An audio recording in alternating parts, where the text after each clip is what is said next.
여러분 혹시 누군가를 채용할 때 그 사람의 과거 범죄 이력이나 도덕적 결함은 아예 무시하고 오직 실력 하나만 보겠다고 당당하게 선언하실 수 있으신가요? 지금처럼 개인의 역량을 중시하는 현대 사회에서도 사실상 실행하기 거의 불가능에 가까운 파격적인 발상인데 조조는 이걸 무려 1800년 전에 국가 공식 채용 공고로 내걸었습니다. 맞아요. 그게 바로 그 유명한 구현령이죠. 단순히 인재를 찾습니다 정도의 수준이 아니라 당시 400년 동안 한나라를 지탱해온 유교적 가치관을 정면으로 들이받은 일종의 사상적 테러나 다름없었거든요. 당시에는 인재를 뽑는 기준이 효렴, 그러니까 부모에게 효도하고 청렴한 사람을 추천받는 방식이었는데 이게 시간이 흐르면서 명문가들끼리 서로를 밀어주는 인맥 카르텔로 변질되어 있었단 말이죠. 조조는 바로 그 썩어빠진 사다리를 걷어차버리고 설령 형의 아내를 취했거나 뇌물을 받았더라도 나라를 다스릴 재능만 있다면 나는 무조건 쓰겠다라고 공언한 겁니다. 사실 조조가 이렇게까지 극단적인 카드를 꺼내든 건 단순히 성격이 독특해서가 아니라 살아남기 위한 처절한 생존 전략이었다는 점을 이해해야 합니다. 당시 조조의 최대 라이벌이었던 원소 같은 인물들은 이른바 4세 3공이라고 해서 4대째 최고 관직을 독점하던 어마어마한 가문 배경을 가지고 있었거든요. 명문가 출신들은 가만히 있어도 전국에서 똑똑하다는 지식인들이 줄을 서서 찾아왔지만 환간의 후예라는 꼬리표가 붙은 조조에게는 전통적인 엘리트들이 눈길조차 주지 않았던 겁니다. 결국 조조 입장에서는 기존의 게임 룰로는 절대 그들을 이길 수 없다는 걸 깨달았고 그래서 실력은 있지만 세상의 잣대 때문에 숨어 지내던 제야의 고수들을 대거 끌어들여야만 했던 거죠.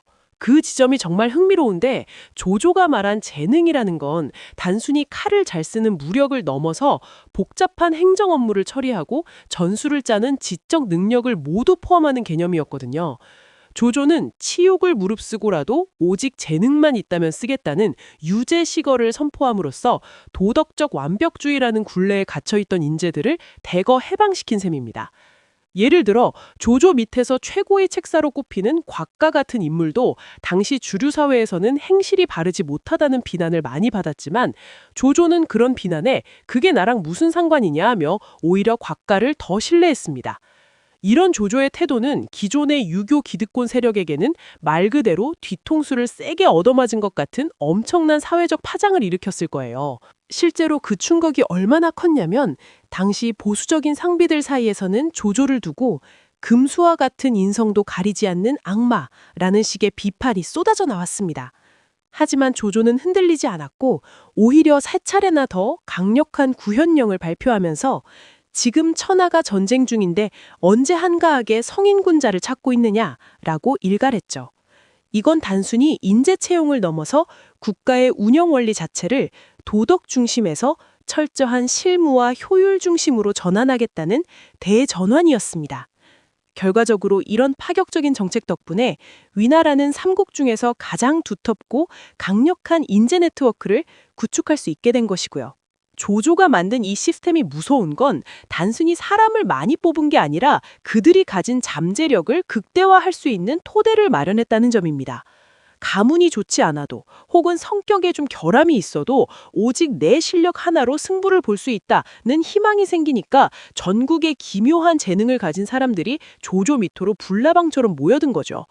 이들은 기존의 관습에 얽매이지 않고 아주 창의적이고 때로는 잔인할 정도로 효율적인 해결책들을 제시하며 위나라를 최강국의 반열에 올려놓았습니다.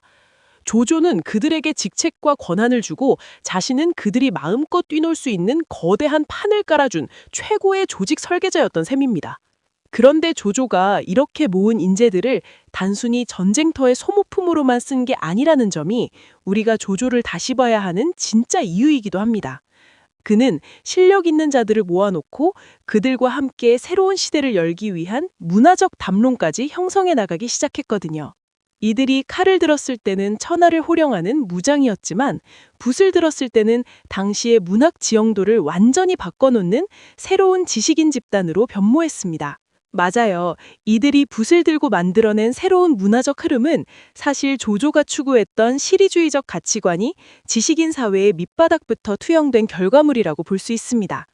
조조가 말한 9일기망 체제시거라는 원칙은 단순히 사람을 가리지 않겠다는 선언을 넘어 조직 운영의 패러다임을 완전히 바꾼 혁명적인 시스템이었거든요.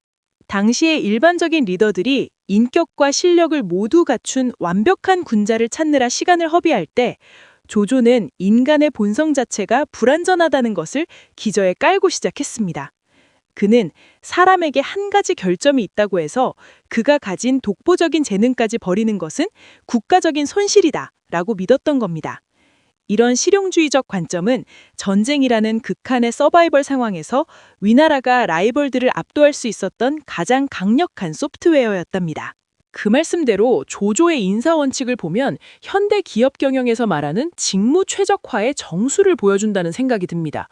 조조는 사람을 평가할 때 그 사람의 전체적인 인격 점수를 매기는 게 아니라 이 사람이 우리 조직에 어떤 구멍을 메울 수 있는가는 단 하나의 질문에만 집중했거든요. 예를 들어 성격이 불같고 오만해서 동료들과 매번 부딪히는 사람이라도 적진을 돌파하는 돌격 대장으로서의 능력이 탁월하다면 조조는 그 성격 결함을 문제 삼지 않고 전방에 배치했습니다. 반대로 도덕적으로는 비난받을지언정 숫자에 밝고 보급에 능한 인물이 있다면 그에게 후방의 병참을 전적으로 맡기는 식이었죠. 이건 결국 착한 사람을 모아서 화목한 동호회를 만드는 게 아니라 이길 줄 아는 사람들을 모아서 승리하는 기계를 조집하는 과정이었던 셈입니다. 바로 그 점이 조조를 아주 냉혹하면서도 합리적인 CEO처럼 보이게 만드는데 실제로 그는 치세에는 성인군자가 필요하지만 난세에는 재능 있는 자가 먼저다라는 논리를 폈습니다. 불이 난 집을 끄기 위해서 소방관을 부를 때 그 소방관이 평소에 욕설을 하는지 혹은 과거에 작은 도둑질을 했는지가 지금 당장 불을 끄는 데는 중요하지 않다는 논리죠. 조조는 도덕성이라는 기준이 때로는 인재의 발목을 잡는 보이지 않는 감옥이 될 수 있다는 것을 간파했고 그 감옥의 문을 과감하게 부숴버린 겁니다. 물론 이런 방식은 조직 내에서 끊임없는 갈등을 유발할 수 있는 위험한 도박이기도 했지만 조조는 그 갈등마저도 경쟁의 동력으로 활용한 치밀함을 보였습니다. 서로 다른 배경과 결함을 가진 인재들이 오직 실력이라는 하나의 잣대 위에서 경쟁하게 만듦으로써 조직 전체의 긴장감과 평상성을 극도로 끌어올린 것이죠. 그 지점에서 조조의 직무 최적화 전략이 빛을 발하는데 그는 인재를 뽑는 것만큼 그들을 어디에 앉힐 것인가를 고민하는데 엄청난 에너지를 쏟았거든요. 조조 휘하의 인재풀을 보면 행정 전문가, 책략가, 야전 사령관, 심지어는 적의 심리를 흔드는 선전선동 전문가까지 아주 세부적으로 역할이 분화되어 있는 걸 볼 수 있거든요. 이건 당시 원소나 유비의 진영이 주로 가문 중심의 혈연관계나 의리라는 추상적인 가치로 묶여있던 것과는 차원이 다른 조직 구성 방식이었습니다. 조조는 각 개인의 단 하나의 장점이 무엇인지 정확히 꿰뚫어보고 그 재능이 가장 날카롭게 쓰일 수 있는 지점에 핀셋처럼 꽂아넣는 능력이 탁월했습니다. 말하자면 조조는 거대한 퍼즐판을 들고 있는 설계자였고 남들이 보기엔 모양이 삐뚤어진 조각이라도 판 전체의 그림을 완성하기 위해 꼭 필요한 위치를 찾아내준 겁니다. 그런데 여기서 우리가 하나 더 짚어봐야 할 부분은 조조가 이렇게 모은 결함 있는 천재들을 통제하기 위해 사용한 보상체계입니다. 그는 단순히 재능을 쓰는 것에 그치지 않고 그 결과에 대해 철저하게 성과주의로 답하면서 인재들의 충성심을 이끌어냈거든요. 과거의 신분제 사회에서는 아무리 공을 세워도 가문의 벽에 가로막혀 진급의 한계가 있었지만 조조 밑에서는 오직 승리라는 결과물만 가져오면 그에 합당한 보상이 주어졌습니다. 뇌물을 받았다고 손가락질 받던 관리라도 행정력을 발휘해 세금을 잘 거두면 승진을 시켜주고 출신이 천한 장수라도 적의 성을 함락시키면 최고의 자기를 내렸습니다. 이런 파격적인 보상은 인재들에게 내 과거가 어떠하든 조조 밑에서는 오직 내 능력으로 증명하면 된다는 강력한 동기부여를 제공하게 된 것이죠. 그 동기부여가 결국 위나라를 바치는 거대한 지적 네트워크를 형성하게 되는데 흥미로운 건 조조가 이들을 단순히 명령을 듣는 수하로만 대하지 않았다는 점입니다. 그는 뛰어난 재능을 가진 이들과 끊임없이 토론하고 그들의 창의적인 아이디어를 수렴해서 국가의 정책으로 입안하는 유연함을 보여주었습니다. 조조 스스로가 뛰어난 지략가이자 문학가였기 때문에 인재들의 탁월함을 알아볼 수 있는 안목 자체가 남달랐던 것도 한몫을 했겠죠. 그는 인재를 도구로 쓰는 것을 넘어 그들의 지적 능력을 존중해 주었고, 이런 존중은 도덕적 결함 때문에 세상에서 외면받던 이들에게는 목숨을 바칠 만큼 큰 감동으로 다가갔을 겁니다. 세상 모두가 나를 욕해도 오직 조조만은 나의 가치를 알아봐준다는 그 인정 욕구를 조조는 아주 영리하게 파고들어 조직의 응집력으로 치환시킨 셈입니다. 결국 조조의 인사 철학은 인간의 약점을 가려주는 것이 아니라 그 약점 뒤에 숨겨진 거대한 잠재력을 세상 밖으로 끌어내는 일종의 해방선언과도 같았습니다. 이런 시스템이 안착되면서 위나라는 단순히 사람이 많은 나라가 아니라 세상의 모든 기발한 생각과 효율적인 기술이 모여드는 혁신의 허브가 될 수 있었던 것이죠. 그런데 이런 파격적인 실력 위주의 인사가 가능했던 밑바탕에는 조조 본인이 기존의 질서를 파괴하면서 얻게 된 독특한 지위와 권위가 깔려 있었습니다. 전통적인 귀족 사회의 문법을 무시하고 오직 실력으로만 승부를 보려는 조조의 이런 행보는 필연적으로 기존 기득권 세력과의 거대한 충돌을 불러올 수밖에 없었거든요. 그 기득권의 저항을 뚫어내기 위해서라도 조조에게는 자신을 위해 목숨을 걸고 싸워줄 진짜 실력자들이 절실할 수밖에 없었습니다. 조조가 보여준 포용력의 정점은 단순히 출신 성분을 따지지 않는 수준을 넘어 어제의 적이었던 사람조차 오늘의 핵심 참모로 앉히는 파격적인 선택에서 드러나거든요. 우리는 흔히 배신이나 원한을 리더십의 가장 큰 위협이라고 생각하지만 조조는 그 원한마저도 재능이라는 거대한 용광로 속에 집어넣어 완전히 새로운 에너지로 재탄생시켰습니다. 대표적으로 가후라는 인물을 보면 그는 조조의 장남인 조왕과 아끼던 조카, 그리고 호위무사 전위까지 죽게 만든 철천지원수나 다름없었잖아요. 그런데도 조조는 가후가 투항해 왔을 때 과거의 비극을 단 한마디도 들먹이지 않고 오히려 그의 손을 잡으며 나의 대업을 완성해 줄 사람은 바로 당신이다 라며 극진히 대접했습니다. 이건 단순한 대인배의 풍모를 넘어 감정에 휘둘려 인재를 잃는 것이야말로 리더가 저지를 수 있는 가장 치명적인 실수라는 철저한 계산이 깔린 행동이었습니다. 가후의 사례는 정말이지 조조가 가진 실용주의적 광기가 어느 정도였는지를 잘 보여주는 대목이라고 생각합니다. 보통의 리더들이라면 복수심에 눈이 멀어 그를 처단했겠지만 조조는 가후가 가진 그 비상한 두뇌가 앞으로의 전쟁에서 수만 명의 아군을 살릴 수 있다는 가치를 더 높게 평가한 거죠. 실제로 가후는 이후 조조의 가장 신뢰받는 참모가 되어 결정적인 순간마다 소름 끼칠 정도의 정확한 계책을 내놓으며 위나라의 기틀을 잡는 데 엄청난 공을 세우게 됩니다. 무장들 중에서도 장료 같은 인물을 보면 그는 원래 조조의 라이벌이었던 여포의 수하였지만 조조는 그의 용맹함과 충직함에 반해 즉시 자신의 장수로 등용했습니다. 만약 조조가 적의 장수라 해서 믿을 수 없다는 의구심에 갇혀 있었다면 훗날 오나라의 수만 대군을 단 800명으로 막아낸 장료의 핫빛이나는 결코 존재하지 않았을 겁니다. 조조는 적장 출신이라 하더라도 일단 내 사람이 되면 그에게 군권을 전적으로 위임하는 신뢰를 보여줌으로써 그들이 가진 잠재력을 200% 이상 끌어올리는 마법을 부린 셈입니다. 그 지점에서 위나라가 가진 인적 자원 시스템의 강력함이 나오는데 이건 혈연이나 지연으로 묶인 총나라나 오나라와는 질적으로 다른 시너지를 만들어냈습니다. 유비의 총나라가 도원결이라는 낭만적인 의리에 기반한 가족 경영체제였고 손권의 오나라가 강남 지역 토착 가문들의 연합체 성격이 강했다면 위나라는 일종의 글로벌 능력주의 기업 같았거든요. 순욱이나 순유 같은 명문가 출신의 지식인들과 가후처럼 적진에서 건너온 책략가, 그리고 장료나 악진처럼 미천한 신분에서 올라온 야전 사령관들이 한데 섞여 토론하는 구조였습니다. 이런 다양한 배경은 조직 내에서 끊임없는 지적 충돌을 일으켰고 그 충돌은 곧 편향되지 않은 객관적이고 다각적인 전략으로 이어지는 강력한 무기가 되었습니다. 혈연 중심의 조직은 위기 상황에서 결속력이 강할지는 몰라도 새로운 변화에 대응하는 유연함이 떨어지기 마련인데 조조는 이 인위적인 인재 믹스를 통해 조직의 체질 자체를 혁신적으로 바꾼 겁니다. 맞습니다. 조조가 설계한 이 개방적 인적 자원 시스템은 단순히 인재를 모으는 것을 넘어 그들이 서로 경쟁하고 보완하게 만드는 정교한 거버넌스를 구축했다는 점이 핵심입니다. 예를 들어 행정 전반을 책임지는 순욱이 중심을 잡고 있으면 그 아래로 곽가나 가후 같은 기발한 책사들이 현장의 변수들을 분석하고 이를 토대로 장료나 서황 같은 무장들이 전장에서 결과를 만들어내는 유기적인 흐름이 완성된 거죠.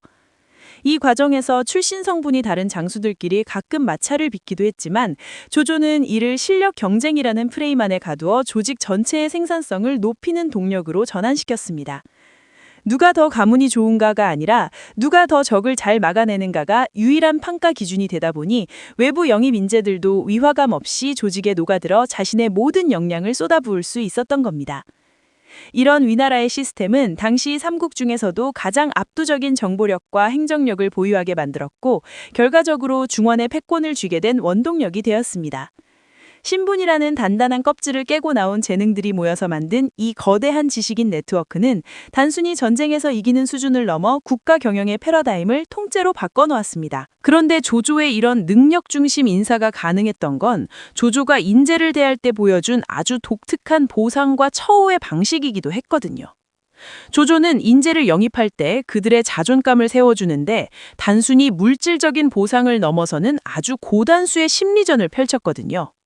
명분보다 실리를 추구하는 조조였지만 정작 인재를 대할 때는 그 사람이 세상에서 가장 중요하게 생각하는 가치가 무엇인지를 정확히 파악해서 그것을 건드렸습니다.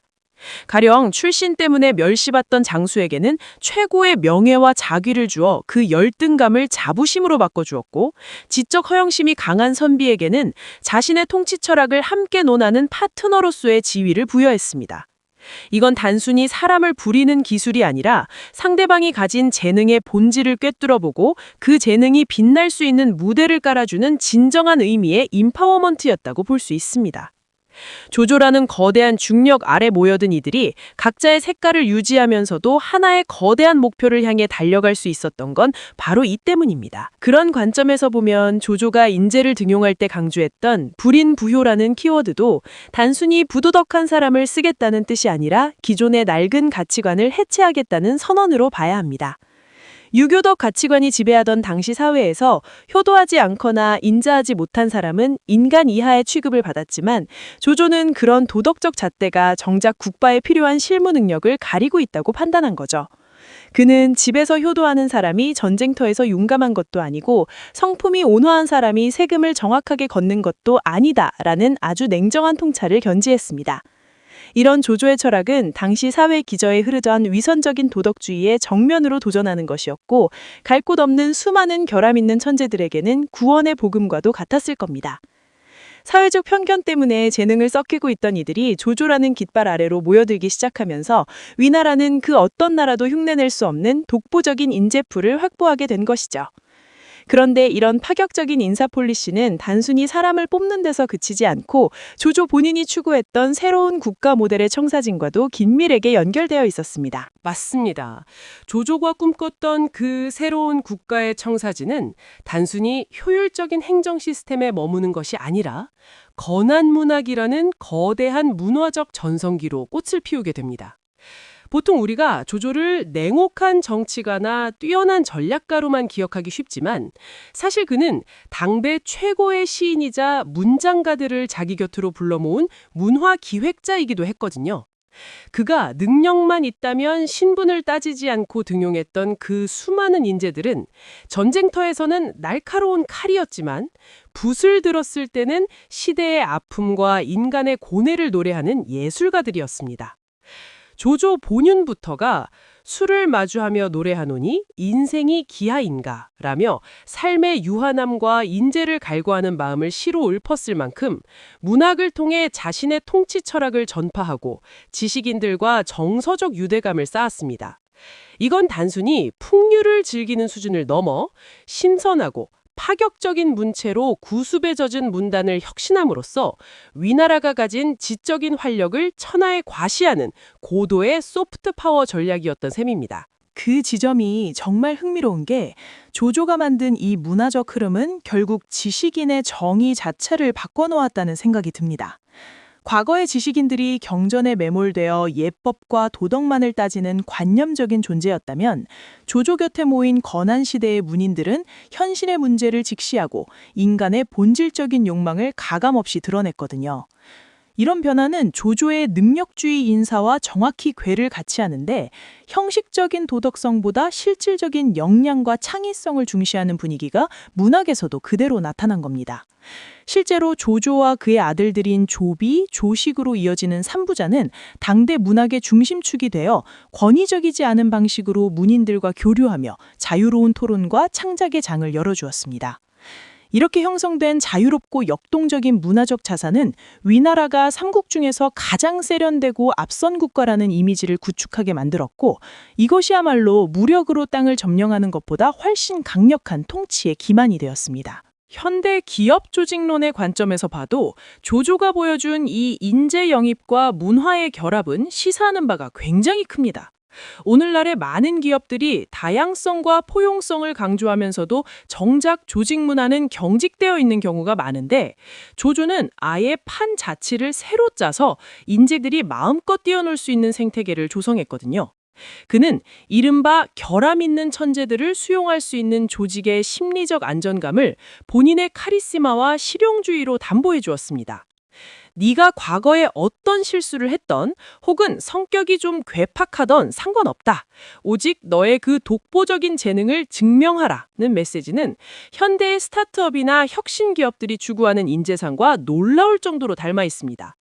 조조는 인재의 단점보다는 장점을 극대화했을 때 발생하는 에너지가 조직의 리스크를 관리하는 비용보다 훨씬 크다는 것을 본능적으로 알고 있었던 리더였던 거죠. 하지만 여기서 우리가 반드시 짚어봐야 할 지점은 실력과 도덕성 사이의 균형이라는 이 영원한 난제를 조조가 어떻게 돌파했느냐는 부분입니다.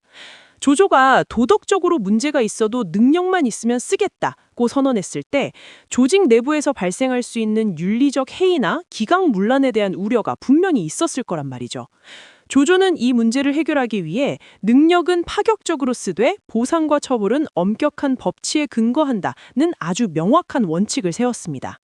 인재에게 자유를 주되 그 결과에 대해서는 철저하게 책임을 묻는 구조를 만듦으로써 능력주의가 자칫 방종으로 흐르는 것을 막는 안전장치를 둔 겁니다. 이건 단순히 사람을 믿느냐 마느냐의 감정적인 문제가 아니라 시스템을 통해 인간의 이기심과 재능을 국가의 이익으로 수렴시키는 고도의 거버넌스 기술이었습니다.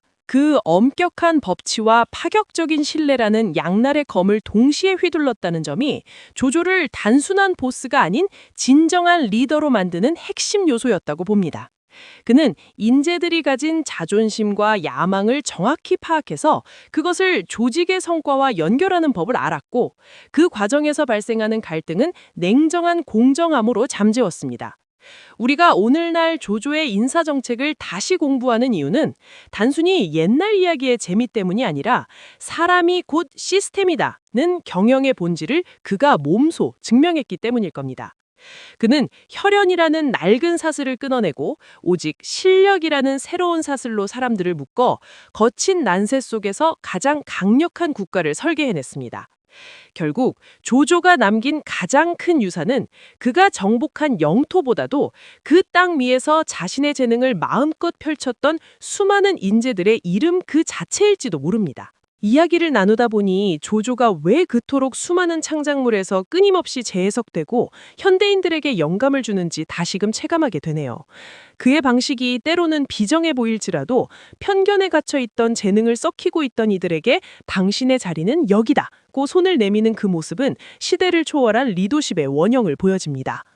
우리 사회 역시 여전히 출신이나 스펙 혹은 눈에 보이는 배경으로 사람을 재단하는 관습에서 완전히 자유롭지 못하다는 점을 생각하면 조조의 9.1 기망 정신은 여전히 유효한 질문을 던지고 있습니다. 우리는 과연 타인의 단점을 덮어줄 만큼 그 사람의 장점을 사랑할 용기가 있는지, 그리고 그 재능이 싹틀 수 있는 토양을 만들 준비가 되어 있는지 말이죠.